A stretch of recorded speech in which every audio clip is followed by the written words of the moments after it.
इस कालखंड के प्रथम महामानव वर्ण भरा था श्री साई भागरानंद जी और पप्पल में साथ देने वाले शक्ति स्वरूपा राजमणि नीलामानंद जी को चरणों में मेरा प्रणाम है। प्रणाम को स्वीकार करें। चर्चा पर उपस्थित तमाम भाई बहन जीवात्माओं, इस ध्वनि से जितना भी आवाज आ रहा है सभी को चरणों में मेरा प्रणाम है। अपने अपने चरणों में स्वीकार करें। आज बड़ा सौभाग्य की बात है, ग्राम जोधन बिगा यानी अपनी महादेव का परिचर्चा का आयोजन रखा गया है। बड़ा सौभाग्य मिला। कहता है ना कि ऐसा सौभाग्य कभी मिला ही नहीं था, न कभी मिल पाया। सबसे बड़ा गिफ्ट क्या है कि मैंने इस जगत में मानव का रूप लेकर इस जगत में आया। सबसे बड़ा तो गिफ्ट मेरे लिए ही है। जब मैंने इस जगत में आया तो कोई बतलाने वाला नहीं था, कोई इस राह पर ले जाने का काम नहीं किया। जानते थे महादेव भगवान है। महादेव को सब लोग पूछते थे, दादा पूछते थे, परदादा पूछते थे, पापा पूछते थे, मामी पूछते, सब लोग पूछते थे, पर कभी ने कोई ज्ञात नहीं कर पाया किसी भी गुरु है। तब जाकर मेरे साहब ने इस जगत में आए। कहता त्रेता में राम आए, द्वापर में श्री कृष्ण आए, तो कालखंड में कौन आए? साहब दीदी आए। उस रास्ता को दिखलाने के लिए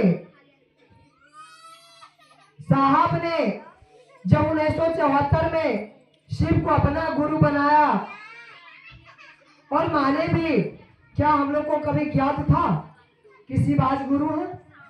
हम लोग को पता था? क्या करते थे? भगवान के रूप में उन्हें पूछते थे, बेलपत्र चलाते हैं, क्या करिएगा? हमको बेटा का नौकरी दे दीजिए, है ना, सोमारी करेंगे, अच्छा वर मिलना चाहिए। पर किसी ने नहीं कहा कि शिव को गुरु मान कर देखो, भगवान से मांग सकते हैं पर गुरु से मांगने की लालसा नहीं होनी चाहिए। एक दिन हम पटना में चर्चा कर रहे थे, गुरु भाई ने कहा कि मैंने तो गुरु महादेव को मान लिया, फिर चर्चा में क्यों जाना है? मैंने उसे उदाहरण दिया कि आस्कुल देखने में बहुत सुंदर लगता है। कितना कहते वाह आस्कुल बहुत सुंदर है, और जब तक हम उस आस्कुल में एडमिशन नहीं करवाएंगे तो क्या ज्ञान मिलेगा? पढ़ाई कर पाएंगे? नहीं ना कर पाएंगे। हम लोग को संकल्प लेना होगा। जिस तरह कहते हैं पति को भेजते हैं कि अच्छा वर देखिए लड़की के लिए, संकल्प होना चाहिए, पूरा संकल्प हो, अच्छा घर होना चाहिए, पैसा होना चाहिए, गाड़ी बंगला होनी चाहिए। उस संकल्प पर आप खड़े हैं और साहब का जो संकल्प लिए, साहब से संकल्प हम लोग ले चुके हैं कि मैंने शिव को गुरु बनाया, आज मैं उनका शिष्य बन गया। आज उस संकल्प कहाँ जाएगा? चालू कर दे। तो संकल्प कैसे पूरा होगा? बैठने से होगा, सोने से होगा, खाने से होगा, पीने से होगा? नहीं, कदम से कदम मिलाकर चलने से होगा।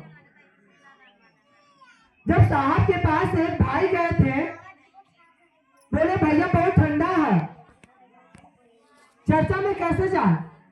साहब ने कहा कि अगर अभी कोई लड़की अगर तुमको छत पर कहे दे कि रात भर मिलना है, तो दिसंबर का भी समय रहेगा ना, तो रात भर उसके साथ छत पर बिता दोगे और 3 घंटा महादेव का काम में नहीं जाओगे।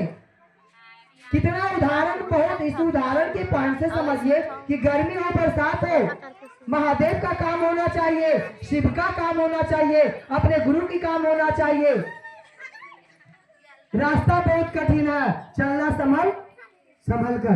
रास्ता यह बहुत कठिन है, तो संकल्प कैसे लें? कौन सा फैसला लें कि जो सही हो, कौन सा फैसला ना ले कि जो गलत हो? पूछा किससे जाए? क्या जानते हैं हम इस जीवन के बारे में? क्षण भर में क्या हो जाएगा?